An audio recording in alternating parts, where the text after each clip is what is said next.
We've already spent $1 trillion on debt payments for the American wars in Iraq and Afghanistan. By 2040, it'll be $5 trillion we've spent. So you have this hollowing out effect. You have nations pulling away from us, not buying our treasuries. Interest rates go up. The dollar, of course, then becomes devalued. Things become a lot more expensive in this country. We continue to pull ourselves apart with our immigration bullshit, cultural wars, whatever. And then we have climate change. 2035, 2040, not just our ability to affect things overseas, but internally. You're looking at an American people that has a government that can't support them, that are increasingly impoverished. They certainly don't live as well as their parents lived. That isolation, not buying our debt anymore, right? Creating other avenues so that the dollar is not the world reserve currency.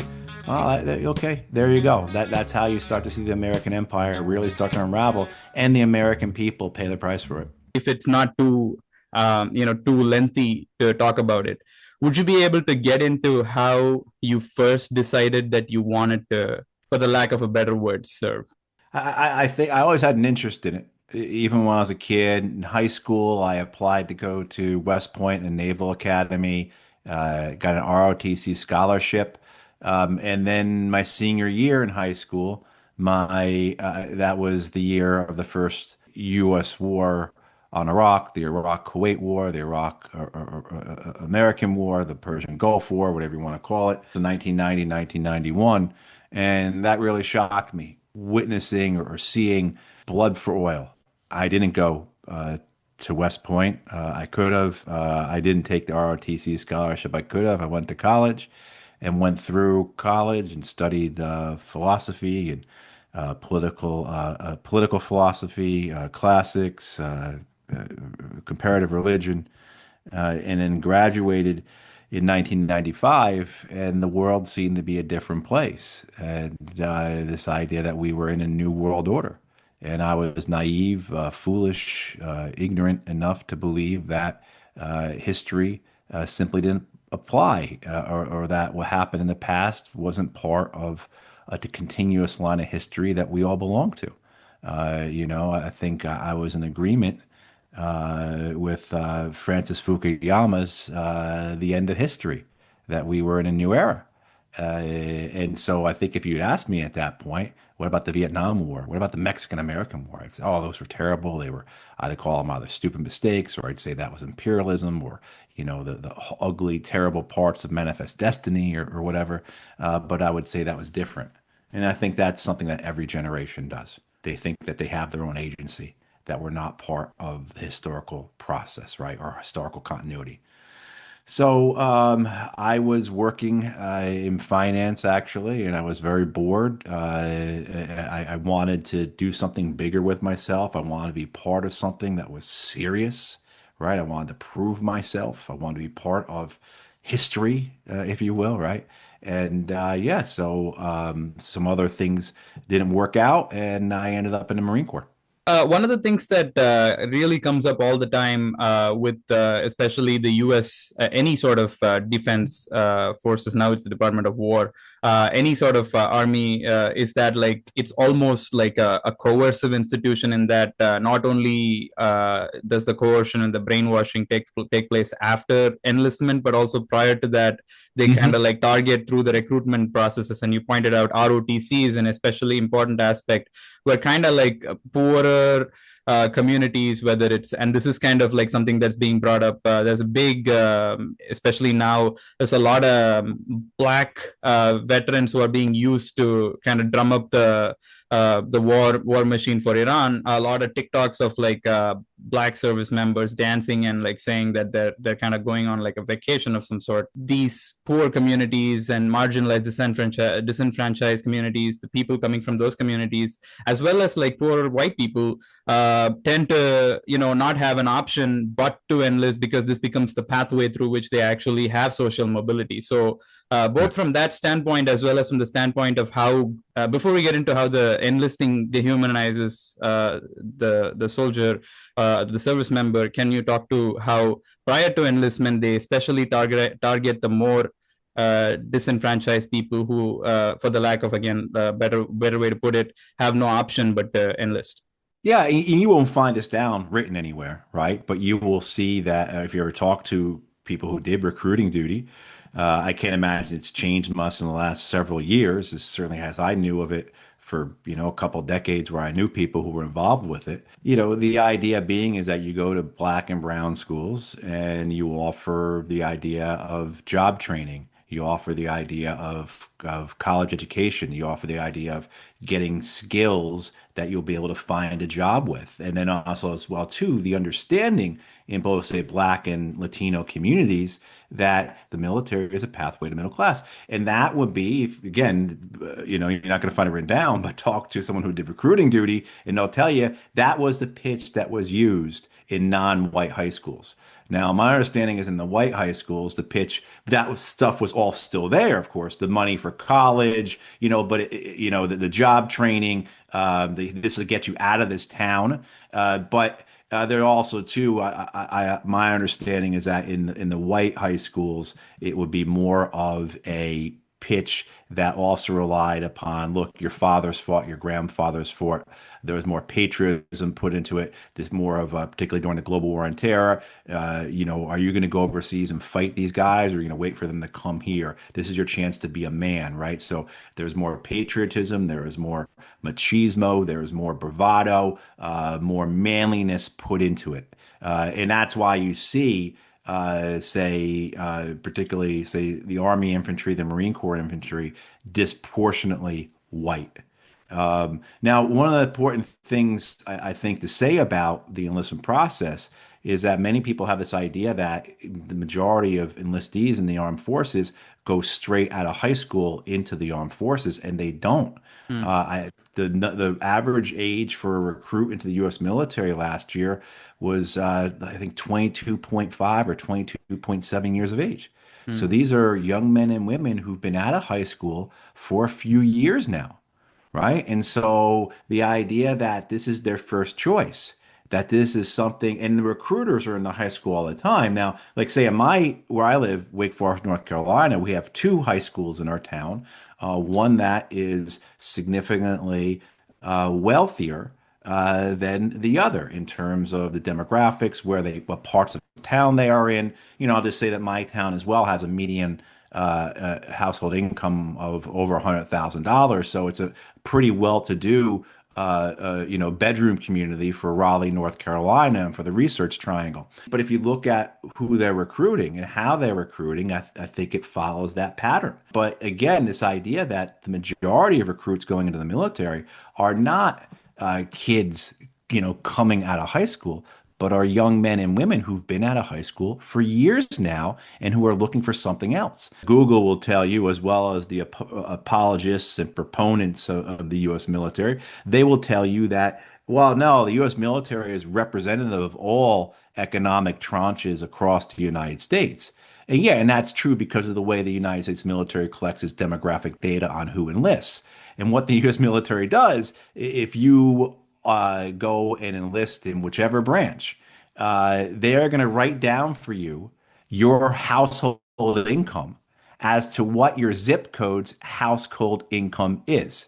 Right? So a 22-year-old man or woman who joins the Army out of Wake Forest, North Carolina, the recruiter is going to say that this young man or woman's income is the median household income for the zip code, Oh, right? So wow. this 22 right is going to have, and that's why the Pentagon is able to say, oh no, the United States military pulls from all social strata. If you look at the data, it shows that the United States military, it's spread across the entire United States, not just geographically, but also too social economically. All parts of America are represented. It's total bull. That is just exhibit A in your first day of stats class as to right as to how you can manipulate data however you like it. So that's I think something for people to consider about this is that the majority of people who are going into the military are not right out of high school, but they've been out of high school for a few years, and many view them as, okay, this is my I've tried other things. I don't see anything else that's going to provide an opportunity. Here's a chance. The other thing to consider also too is the conditioning that comes before joining the military through our society, through our media, through our entertainment, through our politics, right? The idea of the closeness, the hand in glove aspect of the American news media, as well as the entertainment media with the Pentagon, the sports complex in this country, how it's tied into the Pentagon. The Pentagon pays for flyovers. The Pentagon, pays sports teams to have announcement during the middle of the game for the veterans to stand up so everyone can clap for them, right? All these different things that lead into or that provide a conditioning for young men and women to have a positive image of the U.S. military so that they would go in. They think that in addition to all the economic benefits that may come from this, the job training, the college money, etc., that also too that they are joining an institution that will have them wearing a white hat. And I think, for many of us, it's after you're in, after you've been deployed, after you get out of that bubble, that you realize that you weren't wearing a white hat, but you're wearing a black hat. Two things that you said like really stand out. One is and it's really fascinating. You were on Brianna Joy Gray's podcast talking about the Graham Plattner story and so on, and I mean, like, not to draw a parallel or anything, but it's kind of similar. His whole statement of why he joined, and I know that his timeline is like way different from yours because you're talking about '95, whereas like he's like in the thick of the invasions of Afghanistan and Iraq and things like that. But the common thread, regardless, is that it's less of an economic impulse and more of like a lack of purpose. There is Right. no Yeah. like fulfillment in any other field that you're able to find besides this. And in fact, like, this goes to the larger question of how the economy itself is structured. The fact that this is the one sector in which like you get the highest budget, which means that there's so much spending, so much people, so much resources being dedicated to this, and it's kind of like a top-down sort of way in which it's organized, so that like this industry is booming while every other industry fails, and that's a way by which like you can always have an influx of people who are seeking this larger purpose and so on. Would it be reasonable to say that the people who are enlisting are not exactly like desperate for livelihood? As such, like the majority of the people who are enlisting, or is this like a more complicated picture than you're putting it? Because even the story of like fight them there, so you don't have to fight them here, like your grandfathers did, and your fathers did, so on. Is that like there hasn't been a real meaningful besides 9/11? I mean, of course, we can discount 9/11, but besides 9/11, I can't think of a meaningful attack that has happened in the U.S. On U.S. soil. I mean, since maybe Pearl Harbor. So what's the fear, and like what's the rationale, and how reasonable is this rationale that you're fighting them there than fighting them here? And how much do the people who are enlisting, especially if they come from like really well-to-do and upscale neighborhoods and so on, how do they square this? Doesn't this seem like a bunch of BS? Yeah, I mean, it's absolute propaganda. It completely is. Whether it's Lindsey Graham saying this today or Tom DeLay saying it 23 years ago, but it's backed by an enormous military industrial complex that also includes, again, our entertainment, our politics, our entertainment, our news, our education. I mean, the relationship between high schools and universities and the Pentagon is massive. I mean, there's billions upon billions of dollars that flow from the American defense, from the national security establishment into universities. The presence of ROTC, what's called junior ROTC in high schools, particularly in urban and poor high schools, is very well documented, and very well in the insidiousness, I think, of that's being better understood. I mean, the Pentagon knows that if they put an advertisement for Army recruiting into before or after a Marvel superhero movie, they're going to get a 25 or 30% better response, right? Wow. I mean, as well as the fact that you've had this long, very long documented and understood relationship between the Pentagon and Hollywood that goes back decades. The very first film that wins the Oscar, and the first film to ever win an Oscar, the first Oscar, I should say, Hmm. 1927, a film called Wings, and it's about American pilots in World War One, and it involved heavy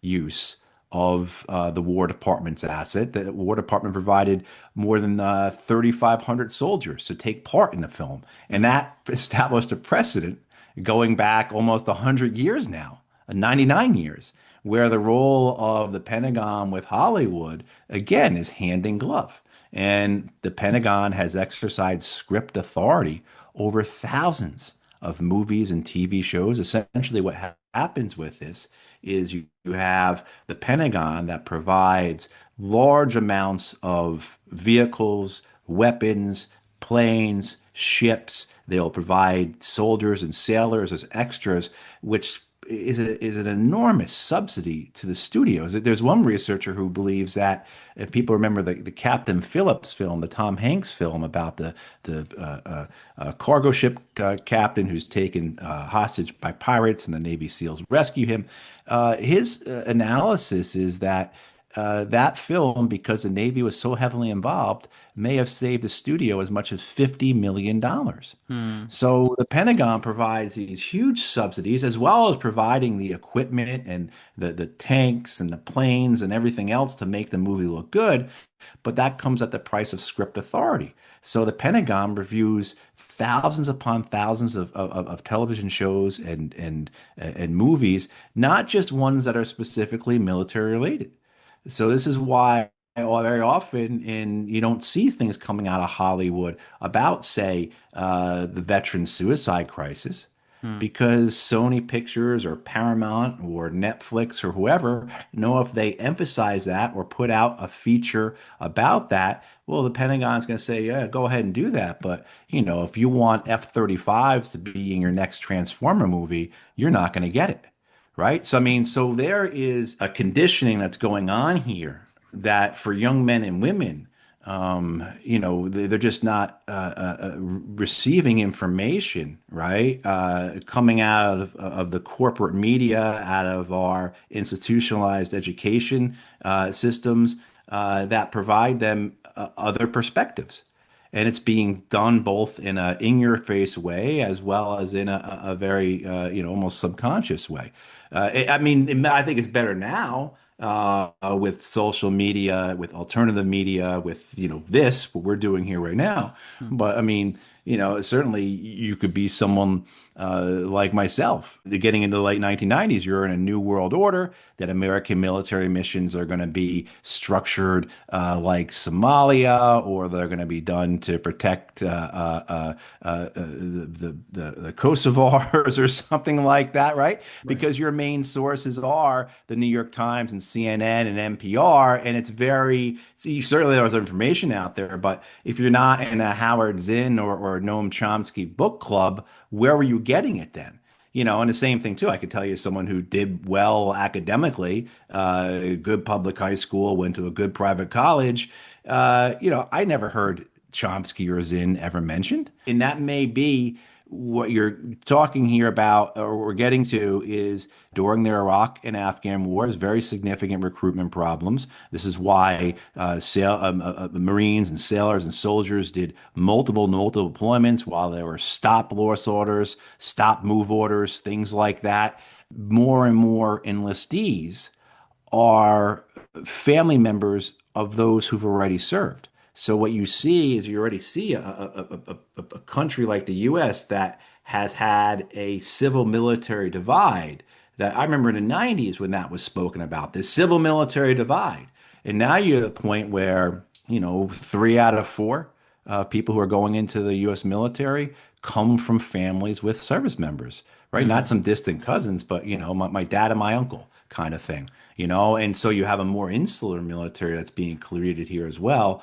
One that, and certainly when we can talk about what it's like being in the military, but once you're in the military, you're in essentially a bubble, as well as you're really being conditioned now to, as you were saying before earlier, to dehumanize the enemy, dehumanize foreign populations, and also to, at the same time as you're dehumanizing these people, you're being conditioned to believe yourself as to be wearing a white hat, as someone who's coming in to save the day, as being the representative of the American purpose in this world, right? This purpose of being good, the good in a Manichaean struggle of good versus evil. I remember reading it back when you went on Bad Faith, where you drew the distinction between yourself and Plattner in terms of coming to terms with your own service. So before we get to that article itself, like, can you walk me through your thought process when you were in the military and like how you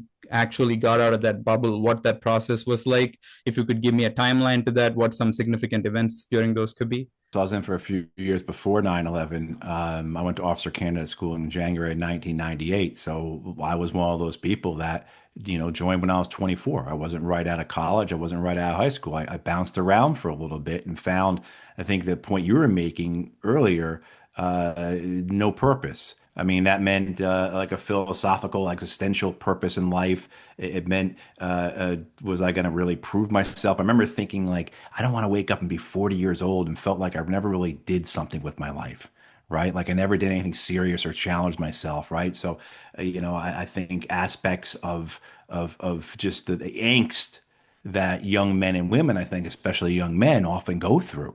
Then I think there was this idea that I'm missing history, that I'm seeing these things occurring in the world and I'm not taking part in it. And my job was good, sure. And there was a pathway in a year or two, I would go get an MBA, right? And, et cetera, et cetera, et cetera. You could see how that would go. But I wanted to do more. For many others, opportunity is simply like, look, I don't see how I'm able to be able to get out of the situation I'm in, essentially say you get mobility into the mobile class, to the middle class, excuse me, so anyway, so I'm in, again, officer candidate school of the Marine Corps in January 1998. I'm stationed in Okinawa, Japan, first, and then I get sent to the Pentagon, where I am the junior Marine Corps officer on the personal staff of the Secretary of the Navy. And so a very junior person, a bump on the log, if you will, a fly on the wall in a very senior place. And I get to the Pentagon in the fall of 2002, October of 2002, or early November of 2002, whichever which. So several months before the invasion of Iraq. So I'm there for that run up to the war, and there for the first year of the war. The war becomes very personal to me very quickly. One of my duties there, I was the White House liaison officer for the Marine Corps. And that meant I wrote letters on behalf of the Marine Corps that the president would sign, including the condolence letters. So very quickly, the war became personal to me because I was writing the letters for President Bush to sign to the families of those who were killed in Iraq. And there's a whole story with that. People from that history, from that time, remember the scandal that occurred with the way casualties and the casualty notification process was handled. It was a catastrophe. A lot of families today are still angry with the American government, with the U.S. Marine Corps for the way that that whole thing occurred. Not just their kid was killed in a war based on lies, but the way it was handled was hurtful in terms of how they were notified, how how it all was conducted. And I ended up being in the middle of all of that, just say. So I got to know many of these families who lost Marines in the first year of the war. I got to know them. So that's what I'm saying. The war became personal for me. So even though I was at the Pentagon, having access to the information that was coming in, seeing what Pentagon leadership was saying, which was different than what the information, as well as also too having friends in the Marine Corps who were stationed in Iraq. You get emails from guys like the middle of summer of 2003 being, hey, you're Secretary of the Navy's office. Can you tell me what the hell's going on? Because none of us have here have any idea, right? That insanity, for lack of a better term, defying the opening of the Iraq War for me. But, to my discredit, it wasn't enough to push me away from it. And I certainly, again, while well educated and a professional student of, military history and, history in general, thought that we were exempt, that somehow I didn't have the arrogance of a Rumsfeld or a Wolfowitz, but I was giving a benefit of the doubt where there was no benefit of the doubt to be, should have been provided. But I do. I end up going to Iraq. I get off of active duty that spring of '04. I take a job with the Department of Defense. So I'm a Department of Defense official. I go to Iraq on a State Department team. I'm there for a year doing political work, reconstruction work. I come back. I'm at the State Department on the Iraq desk at the State Department. And then I mobilize. I take a company of Marines to Iraq in 2006, 2007, Reserve Marines, Anbar province, so second worst, second most violent province in the country after Baghdad. Come back from that, work on counter improvised explosive device work for a year. Then I joined the State Department as a Foreign Service officer. I get appointed into the Foreign Service, which was rare, but I knew people because of all the positions I've been in. I get to Afghanistan 2009. I see that the Afghan war is fundamentally no different than the war in Iraq. I see the Obama administration is no different than the Bush administration. And then, of course, with the escalation of that war, I went along with it in Iraq. And at that point, I was just too morally and intellectually broken to go along with it anymore. And so I resigned in protest over the escalation of the Afghan war in 2009. And, here we are now, 16 and a half years later or whatever. The point being, and just providing all that history, just understand that I made a lot of mistakes, and I made mistakes. No, I didn't make mistakes. I chose to do things because I was lying to myself, because I was making excuses, because I was cowardly, because you could at best describe it as some, if you want to be generous, say I had some duality or I had some kind of innocence. That's all nonsense, though. But the reality is that the worst part of me's won out for years. The idea that, look, there's career aspects involved, there's aspects of proving myself, there's aspects of thinking that somehow this has given me the experience so that in the future I will have an ability to get better positions because of where I've been, all those things. And as well, too, then the big thing were the lies, like the idea that I'm going to be a moral agent. Yeah, I mean, and don't get me wrong, I didn't believe in the wars. Particularly, after my first year in Iraq, I realized this is, both what intellectually as well as my visceral lived experience, this is a catastrophe. We got to get out.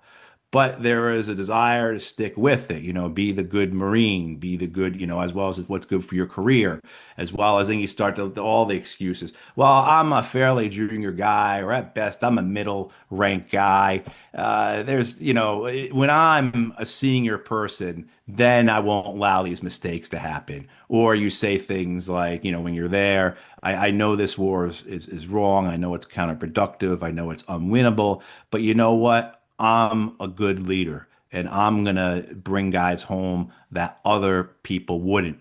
Or I'm going to do things morally. And I think, you believe that you yourself are an actual agent or you have agency. And the war, which is superhuman, says, no, you have no agency in this. And I'm going to make you an agent of my immorality and wickedness. And as many excuses or lies that you can come up with, as soon as maybe you went past that, you overcame it, the lie just couldn't hold up any longer, another lie will come up, right? And a lot of this, it gets back to the conditioning that you have, as a young person, whether as a student or just somebody consuming our politics and our culture and our media, our entertainment, so there's a dissonance that you're up against. And then you're also dealing with the our society in terms of the way the society is expressing itself. So you may see it one way, but you come home then and everyone thanks you for your service, tells you you're a hero. As I said, you go to a hockey game, you go to a baseball game, and they ask you ask you to stand up so the crowd can clap. And you might be thinking in your head, man, I did nothing more than take part in organized murder on behalf of the oil companies.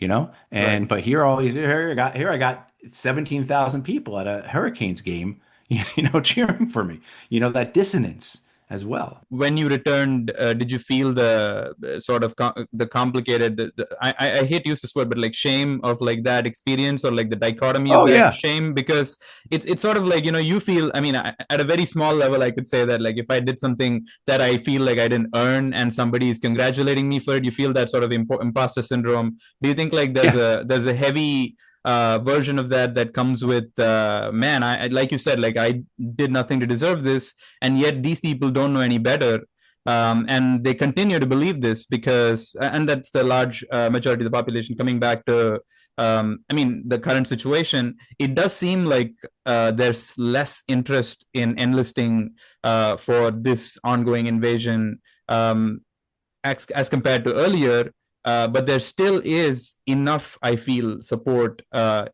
even for this among like the larger public.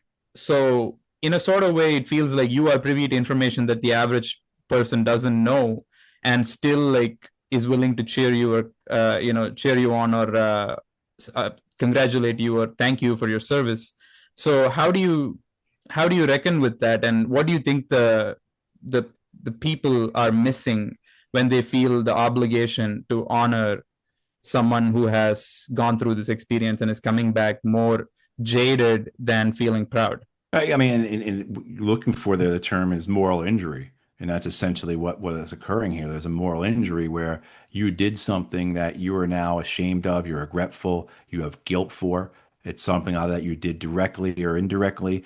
Moral injury also very much encompasses the idea that you've been betrayed, that Mm, an institution that you believed in betrayed you. While it can affect people in any way of life, any field or situation, there's a component to it, a military component that is quite devastating because in this you are a perpetrator.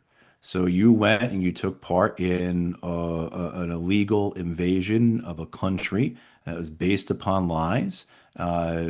People died because of that. You had a role in that. You had a role in that violence. You may have done specific acts that you are ashamed of, or you feel regretful for, or guilty of. Uh, and then you come back, and yeah, you're presented with you are a hero. And if you tell someone you were there or that you were in the military, before you can say another sentence, they're saying thank you for your service. And as I speak about in that piece, I've seen where people who have come back to somebody or gone out of their way to apologize for not thanking them for their service. I mean, like the American military and veterans have a clerical status. Americans essentially have a ritual obligation to thank veterans for their service. That there is some type of caste that service members and veterans belong to where they are deified. And so when you have that, of course, then there can be no criticism. I mean, you've seen that already with some of the pronouncements coming out of Capitol Hill, both Republicans and the Democrats, specifically when you start talking about, will we continue to fund this war? Susan Collins, the senator from Maine, who may be up against Graham Plattner for reelection in November, her geez, trying to think of the right word to describe her statement when she voted against the War Powers Resolution. I mean, but it can't, it was so vague, it was so nauseating just how both sides of her mouth she was speaking out of. But, it seemed to be her main reason for voting for this war was because I can't let down the troops. right. All right. So you even have American senators who say that their own conscience, their decision making, their own intellectual or moral understanding of circumstance is secondary to what is, quote, best for the troops.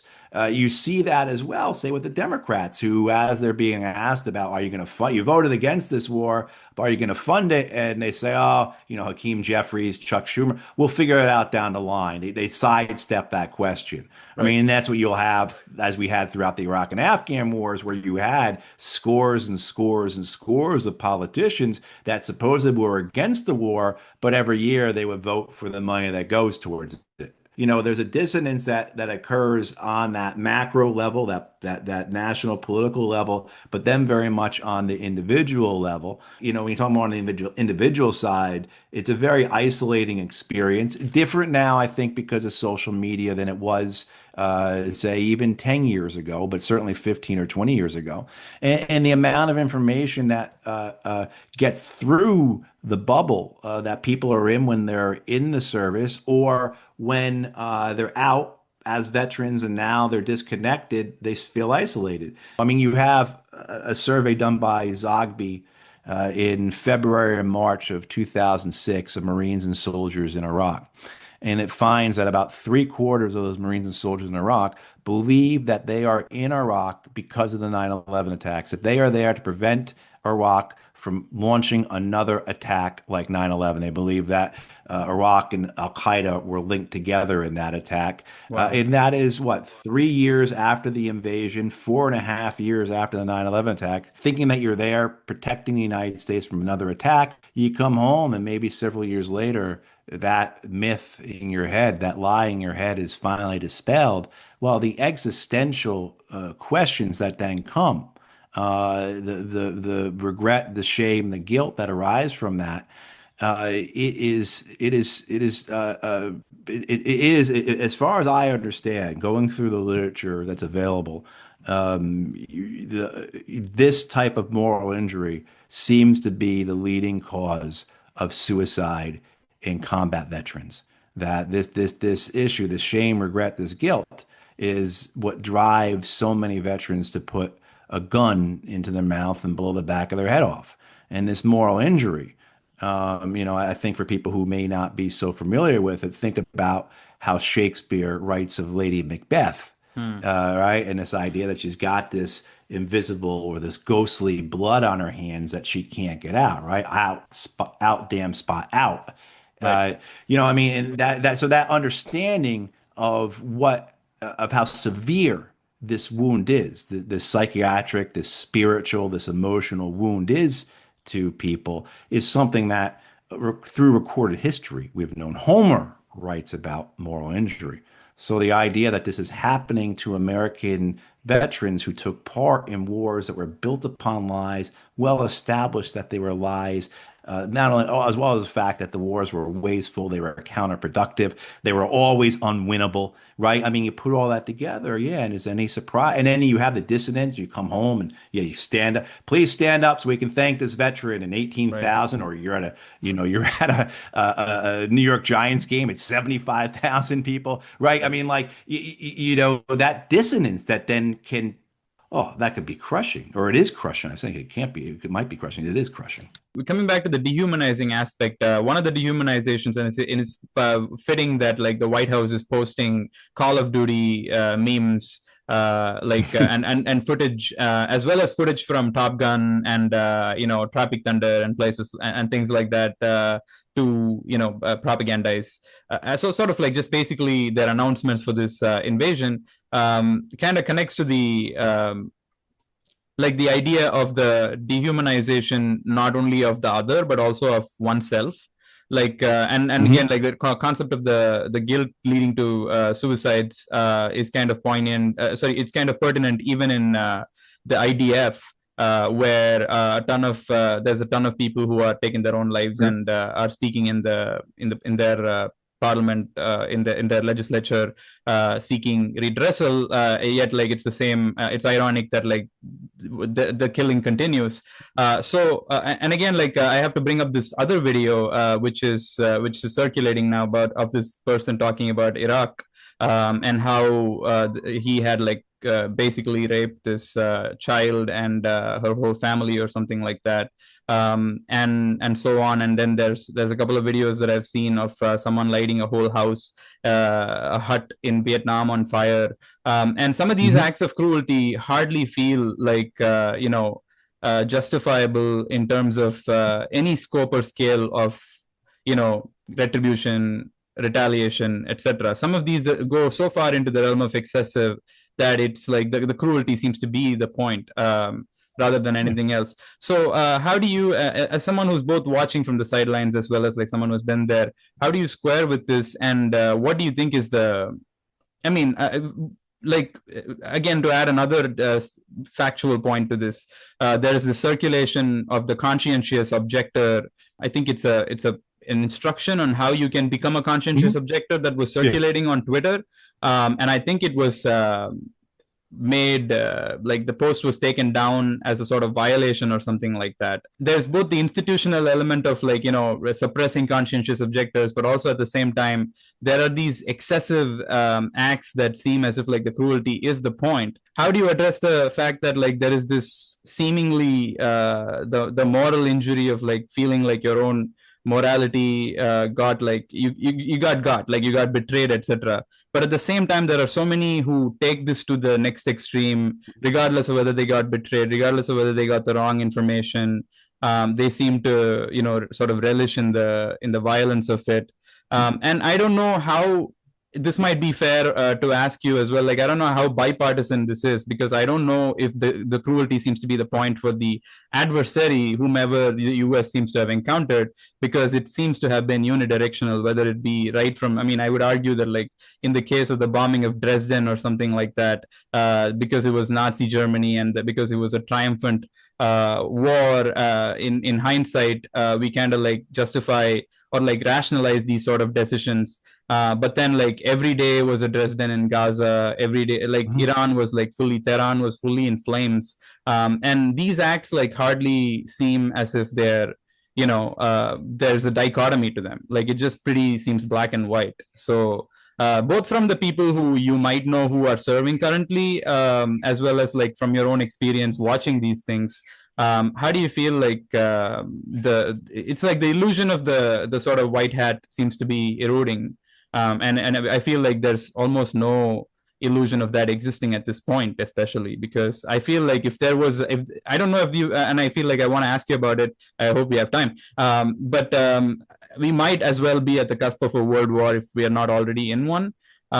So in this world war, if there were to be, if it were to be one, I feel like the US would definitely be part of the Axis powers, right? Like I don't think it would be part of the allied forces anymore, it seems like. So how do you square with that? Certainly, if just the jumping off point of the war, the idea that the aggressor in the conflict, right? And you obviously, if we're going to talk historically here, it's always an issue of when is the start date. When do you begin to talk about the war, right? Nothing, again, going back to the earliest comments on we spoke about today, we're part of a continuous line of history. As far as the individual goes, with regards to war, as I said earlier, the supposition or the assumption that you will remain your own actor in warfare is just simply not true.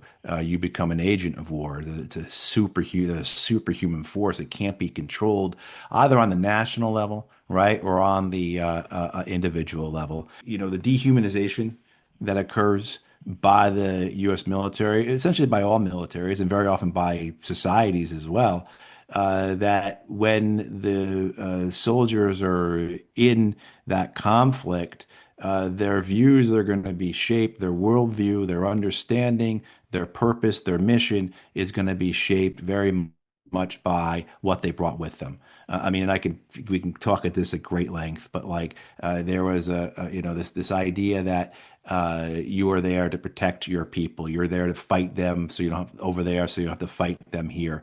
I mean, all of that comes with all of that and the understanding, and so there is an aggressiveness, there is a desire to kill. I mean, certainly, say with 9/11, the idea that what you're being there is you're there punitively, right? You're there to punish as well as to prevent another war. And so that's even just on the most basic soldier or Marine who's in combat there. And then you have the reality of combat as well. I mean, and certainly if you understand, say, the Iraq and Afghan war, wars with the way that those wars occurred. Essentially, the guerrilla warfare, insurgent type war, where American occupiers were fighting a local resistance. And then you had all types of other folks sprinkled in there as well. So in Iraq, you also had jihadist foreign fighters that were involved, but 96% of the Sunni insurgency or Sunni resistance was local, were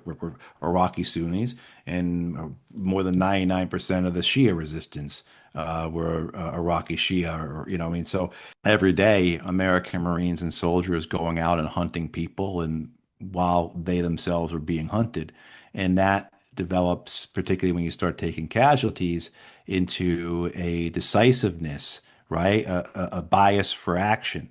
Mm, And, I mean, so even just in the self-preservation sense, you are now inclined to pull the trigger. You're now more inclined to cause casualties. And from that, of course, then the capacity for atrocity to occur is even greater. For some people, they lose any control they have, and sadism starts playing a role. And I know a man who was a soldier in northern Iraq, in Mosul and Tel Afar, and he said he became a sadist, mm, and he enjoyed what he was doing. And he shot dead an Iraqi man for no reason one day other than that he could.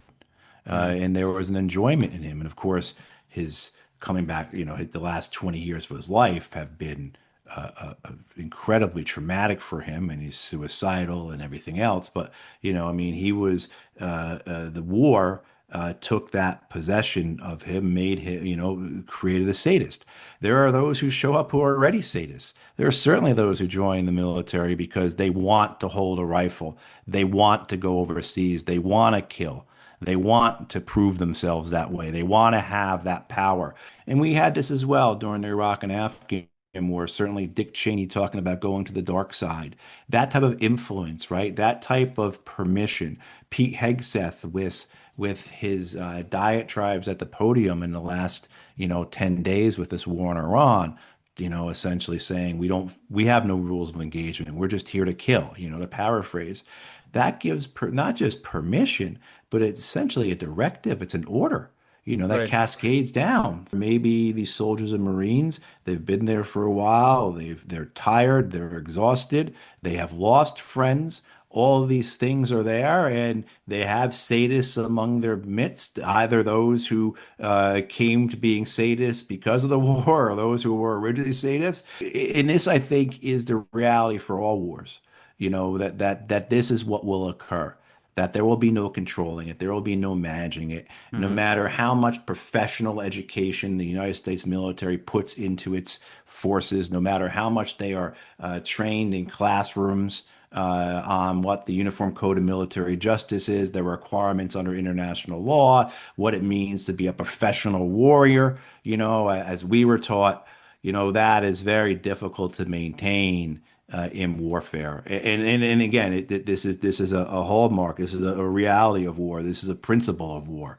So it applies across. Find me a war without anything I'm speaking of any side. I'm recalling following Steven Spielberg's Saving Private Ryan and Tom Brokaw's The Greatest Generation, and a lot of the romanticism of World War II that arose at the end of the 20th century. You had HBO put on the television series Band of Brothers, Stephen Ambrose's book about the American airborne soldiers and American paratroopers in Europe, World War II, and the romanticism of that. And then at this point, in late 90s, early 2000s, you had many American veterans of that war come forward and say, no, that's not what it was like.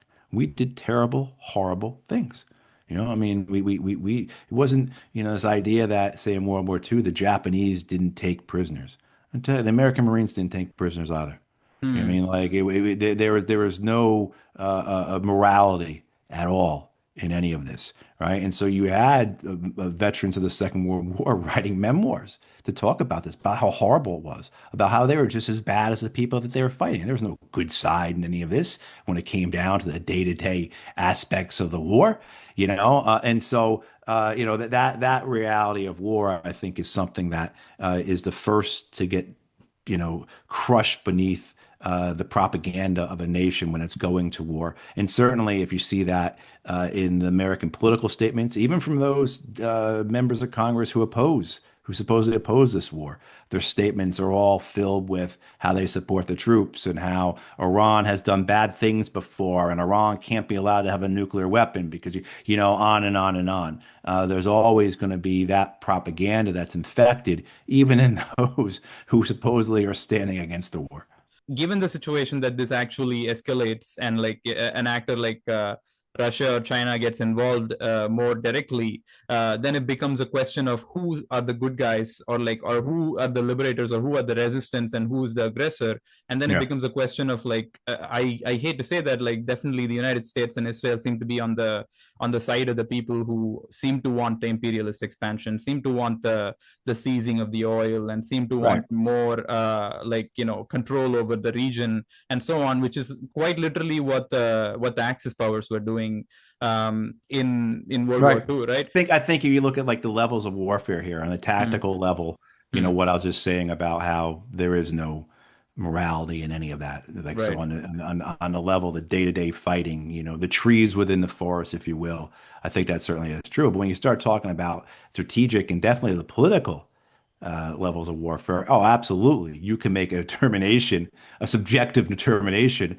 based upon some principles over which side is or not just principles, but say international law, which side is the aggressor, as well as say more nuanced, more complex aspects of who's right?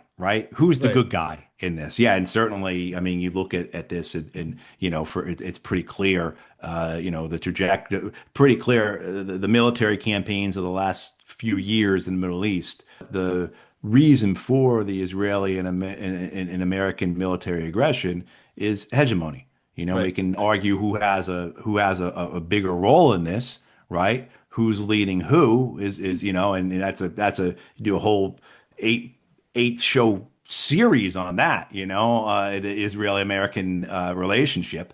But certainly, yeah, that understanding of what is this about? right. This is essentially about empire, is what it's about. Like you said, for a chain of command, like somebody like Pete Hegseth saying that like you are there to kill is like it's directly an order, and like you not following that order is like breaking the chain of command, which is what conscientious objection is. And they're also trying to suppress that. The extent to which that happens, they're trying to suppress the extent to which American casualties are reported, trying to suppress the extent to which even destruction of Iran, whether it's Iran or Hezbollah or Gaza, Palestinians in Gaza seems to be everything is like being suppressed, and there are things for which people were tried at Nuremberg and convicted for following orders, and so on. So in this sort of situation, I feel like following orders would kind of, especially if you're causing the level of casualties that you are as an army, then that comes into question of like whether you will, if there would be a Nuremberg, would these aggressors be on the wrong side of history? So what would you say needs to be the course of action for any, whether it's a veteran or a leftist opposing the war? I think certainly more so a veteran to take at this moment to, if nothing, I mean, I would say very selfishly, have to absolve themselves of the kind of, fallout that might await at the end of all of this. I think for individual veterans, I'm a member of Veterans for Peace. So organizations like that or About Face, we find community there, and that's really important. Only about 1 in 4 Americans supports this war, which is a whole other thing. We could talk about the insanity of launching a war of choice when you only have. But I mean, there are other aspects of that too. Does that mean things have changed and they feel, well, anyway? Veterans for Peace. They have as their mission statement, or we have as our mission statement, educating about the true cost of war. And I think for veterans, that's essentially what they're called to do right now, is to explain their understanding of war, explain their experiences. I mean, the parallels between this Iran war and the Iraq war that was launched 23 years ago are, legion. very clear, very overt, right? And so on an individual level, talking to people that you know, people that trust you, people that you have relationships with, sharing those experiences. This is what it was like. And this is why I'm against it, because I saw this firsthand. I mean, everyone can, follow folks online or news sources or whatever, but that individual experience, that authenticity or that genuineness that comes from that individual experience, it's hard for many people to find. So I think for those veterans who are opposed to this war, it's sharing your experiences that inform why you were opposed. Because I guarantee you, most veterans, didn't come to this anti-war space because they read Caitlin Johnstone. Right, Mm-hmm. no, I mean, and she's the best, right? I mean, but like, That's right. you come to this space because you were there, and you're like, this is really, I can't believe I'm a part of this, and I can't believe I did this. And I can't ever, if I ever want to have anything decent in my life again, including my own sanity and peace, I have to oppose this for the rest of my life. I think that's how a lot of veterans too, though, this is a door that's in their head that they just don't want to open because they know if they open it, they're never going to close it. And again, this is the prime motivation, as far as I understand it, for suicides among combat veterans. This moral injury, right? This shame, this guilt, this regret, this betrayal of oneself or by an institution. So, I mean, I think that is what I think people are called upon to do. And then I would say, more broadly, on an institutional level, it's to build out what we're doing here. I mean, said it before, but the biggest difference between the Iraq War '03 and this Iran war in 2026 is the amount of information that we have, Mm. right? Is the ability to receive information, to share information, to coordinate with each other, to organize, to mobilize. And this scares the hell at establishment. I mean, why do you think, X or Twitter suspended that post from the Center on Conscience and War? And for people who are in the U.S. military, including the Guard and reserves, or people who have friends or family in active or reserve or Guard, the two organizations you can go to are one, the Center of Conscience and War, run now by the aforementioned Mike Preisner, Mm. and then as well the GI Rights Hotline. Mm. Both those organizations will provide people with what they need to protect themselves while in the military, as well as be able to assert their rights to dissent. Whether they want to stay in uniform or leave the service, both those organizations can help service members with that. Again, whether they're active duty or reserve or Guard. So but you saw what happened when the Center for Conscious of War put out that post, explaining the legal avenues that service members have to become conscientious objectors.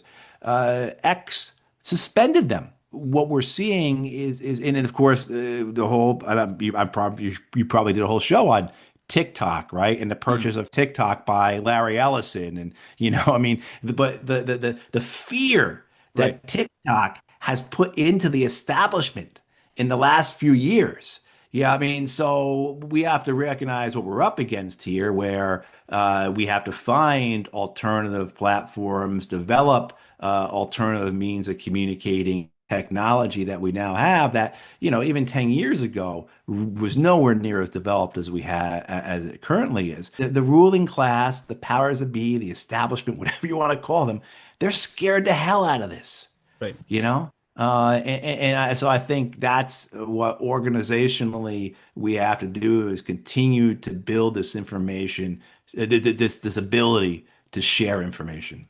Yes, all of this seems like a great way to document. And one of the things that Abu Bakr Abed of Gaza said, which always will stick with me, he said that like the people who were in Gaza, including him, he was like an 18-year-old when the thing started, and he wanted to be a sports journalist, and he had to be stuck with doing basically war correspondent duty, and he wasn't even prepared for that. He took that on. One phrase that he said is that like he didn't think that what he was doing was journalism but genocide documentation, which seems a Right. little like a passive statement. On one, it's an active role, yes, it's a very diligent thing to do, but at the same time it seems like the only thing that one is able to do is to document the violence that is being done to them, so that it will be a lesson for the people in the future.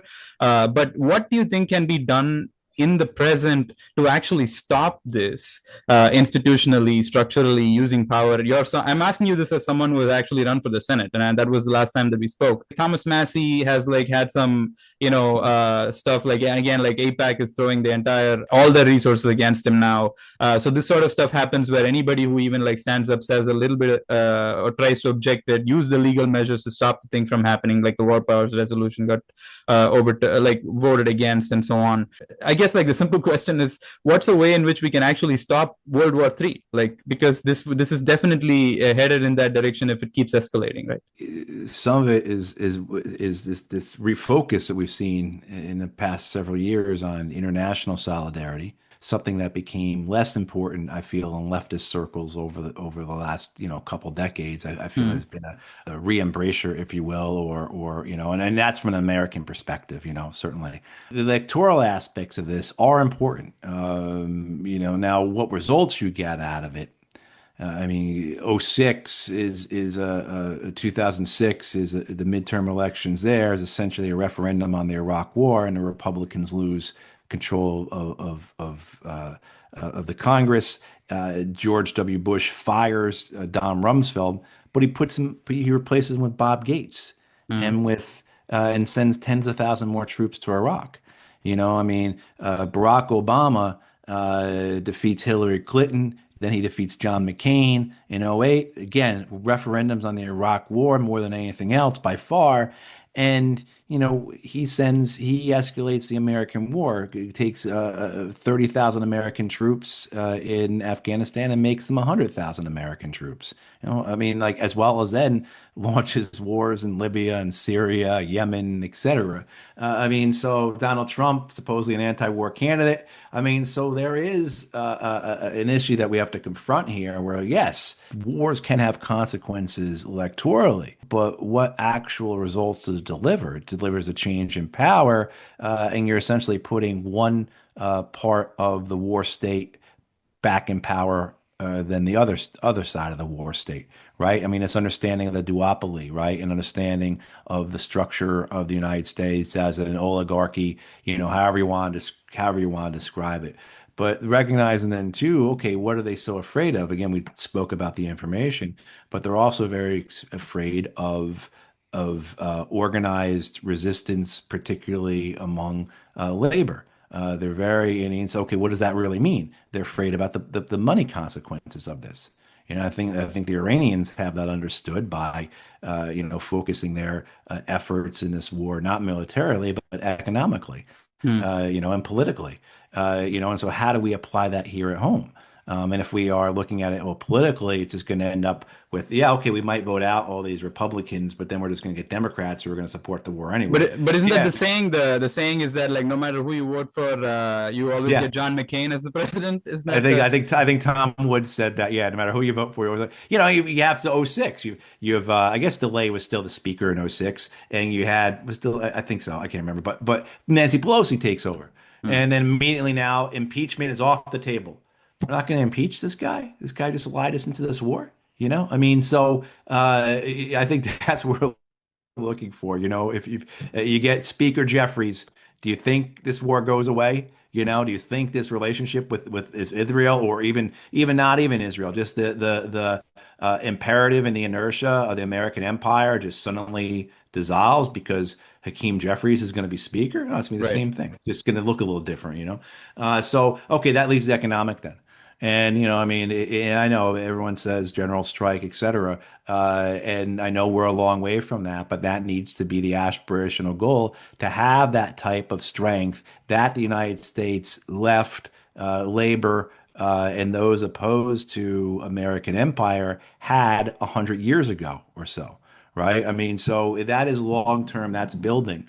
But in the meantime, we're doing individually as we can through information sharing, but then institutionally, it's trying to build some type of capacity to hurt the empire in its pocketbook, right? In a way that we're seeing Iran trying to do it as it's fighting the empire. And I think most of the rest of the world, I focus primarily internationally. So Right. my Yeah. domestic stuff but I mean, you look internationally, certainly that's the way, and the consequences that will come. I mean, this idea of building alternatives to the American empire, nations scrambling to get out from underneath it, and the weaknesses, the vulnerability of the American empire with its strong dollar, its inability to manufacture anything, the fact that it's a nation of consumers relying upon debt and credit to have a quality of life. I mean, all those things make the United States very vulnerable for nations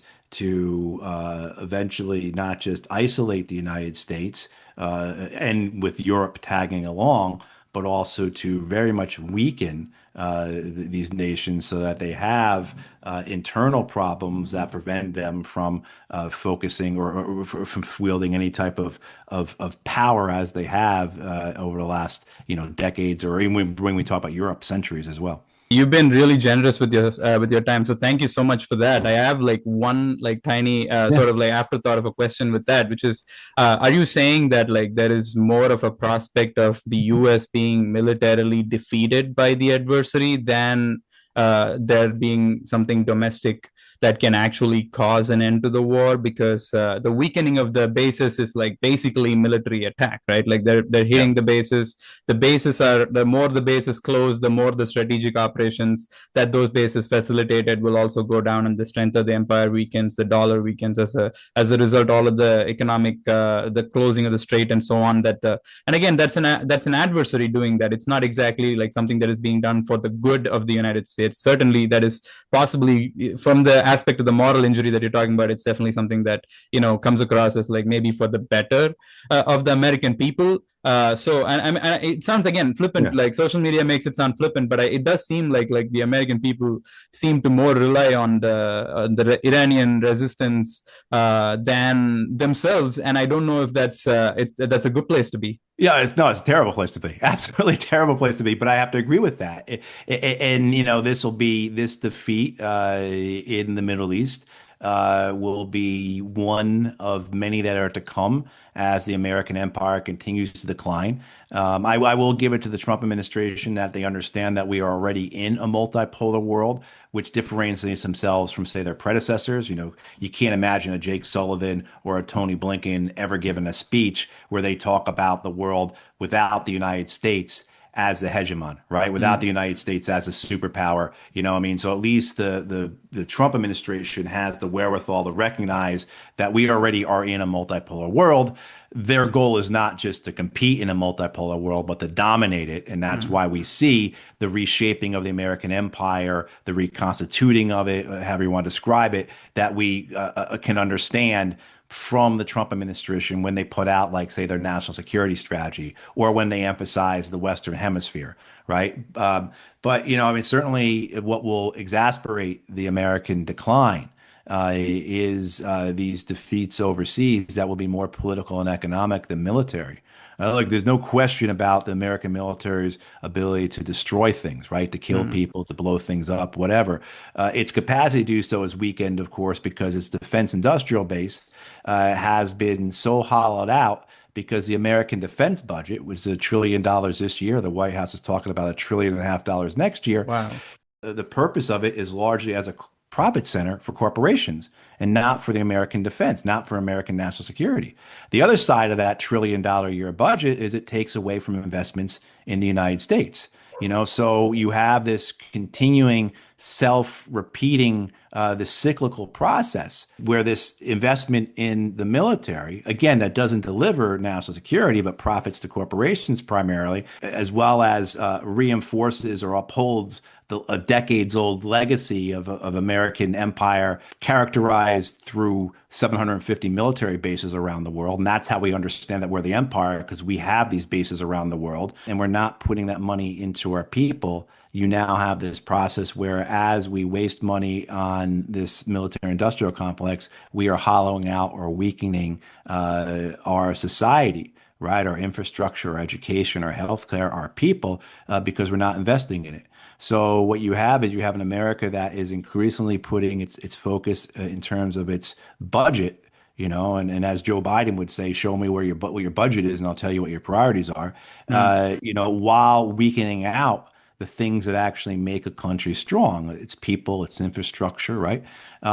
Against this, you have a world that understands that we are in a multipolar world, and is shifting away from the institutions that define the post-World War II era, institutions that the United States created for its advantage, whether it be the economic institutions, or the IMF, World Bank, as well as just the structure, the dollar as a world's reserve currency, or the political institutions such as the United Nations. So maneuvering to create other avenues. And you see Trump trying to catch up with that through his Board of Peace, Right. through his Shield of the Americas, which was just announced today or yesterday or what, and that Christy Nome is going to lead. God help us. But what you have though is okay, so now you're in a situation where you have an America that is putting a dying empire, putting its focus on its military, where it can't achieve decisive victory, right? So it's fruitless essentially, but it's a huge waste. It's not investing in itself. It's hollowed out. It has these policies, as I said before, where the American people are afforded a high quality of life because we are a nation of importers and because we have a strong dollar, things like that. Well, what happens when now this rest of the world that has realigned, they have institutions, they're able to bypass the American system, as well as nobody trusts the Americans or will work with them, except for, say, the Europeans and maybe the Japanese and the Koreans and the Australians. What happens then? Now you start to see, among other things, people not buying American debt, Mm. right? So our ability to finance ourselves, whether it's our gargantuan $1.5 trillion a year military budget, or even just the basics of Medicare and Social Security, Medicaid, as well as other necessary functions that a healthy society needs from its government, that starts to become jeopardized as we put more and more money into debt service. I mean, just give people an example. I mean, people are familiar with this idea that the debt is about $1 trillion a year in terms of interest payments. Conservatively, Mm. about 300 billion of that $1 trillion a year that we spend on debt payments comes from past military spending and wars. When you Mm. add veterans into that, it's up to about $350 billion. And that is a very conservative estimate. It's probably over 400, closer to $500 billion a year just in debt payments for past wars. And that will continue to grow as time goes by. We've already spent $1 trillion on debt payments for the American wars in Iraq and Afghanistan. We did that by 2021. By 2030, we'll spend $2 trillion just on debt payments for those wars. By 2050, it'll be about $5 trillion we've spent on debt payments. No, by 2040, it'll be $5 trillion we've spent on debt payments for the Iraq and Afghan wars. So you have this hollowing out effect. You have nations pulling away from us, not buying our treasuries, interest rates go up. The dollar, of course, then becomes devalued. Things become a lot more expensive in this country. You have this really traumatic and harmful inflationary effect on America. We continue to pull ourselves apart with our immigration bullshit, our social wars, our cultural wars, whatever. And then we have climate change, which I feel like aren't talking about. And I'm Right. Yeah. 2035, 2040. What's happening to the American empire then? What's happening to, not just our ability to affect things overseas, but internally? What's happening to the American people? And you're looking at an American people that has a government that can't support them, that are increasingly impoverished. They certainly don't live as well as their parents lived, and they certainly don't live as well as their grandparents did. That isolation, not buying our debt anymore, right? Creating other avenues so that the dollar is not the world reserve currency. Well, okay, there you go. That's how you start to see the American empire really start to unravel, and the American people pay the price for it. It is very hard to maintain a sort of give the benefit of the doubt to anyone who in any shape or form still supports and supports the troops, so to say, right? Yeah. But given all of that as well, I think I'm really interested in getting to core of how to get out of this mindset of the support the troops mindset. And I feel like all of the stuff that you've said really, touches on that. And I think it's really important to hear it from someone like you. Anybody else who says this, as much as like standpoint epistemology and all of that is bullshit, it's really important to hear it from you, I think, as much as more than anybody else who might be able to articulate this with a lot of like theoretical grounding and all those things that you said. So definitely thank you for being very Yeah, candid about your answers. and let me just add that, like, looking back, 20 some odd years now, 23 years, the people that were doing the right thing for me 23 years ago, the people that actually had my best interests in mind were those people, those Americans who were saying the Iraq war is wrong, that there are no, it's based on lies. It's not winnable. This is going to cause chaos in the region. Those were the people that were doing the right thing for me. The people that were saying, "Ah, you gotta support the troops. Shut up. You're gonna hurt his feelings," etc. Those are the people whose lies were what killed my friends, killed, and ruined millions of people throughout the region, including, say, into Afghanistan, Pakistan as well. And that, made my life, if I could be selfish about it, put my life on a terrible trajectory for decades. I've got a brain injury I live with. I've dealt with PTSD, moral injury, where I've been suicidal. I could, do a whole episode on my relationships that, have been ruined, because of it. I mean, like, and again, being very selfish here. But, the people who had the best interest in my mind were the people who spoke out against the war and who weren't afraid of hurting my feelings or whatever, or who were willing to not support the troops. They're the ones who are actually supporting the troops by trying to keep them from being put into a war of lies that was counterproductive, immoral, illegal, and, unwinnable. And so I think people who are watching this now, listening to us now, who maybe know people who are involved, who are in the U.S. military, speak honestly and openly to them, because you are the ones who have their best interests in heart. It's not those folks who are selling this war. It's not those folks who are promoting this war, who are lying about this war. My God, this war is, that's one thing I would say about the difference between now and 20 some odd years ago. At least the Bush administration, they were competent liars. These people are incompetent liars, right? I mean, so I think this idea of supporting the troops means to speak honestly to them, because that's what's best.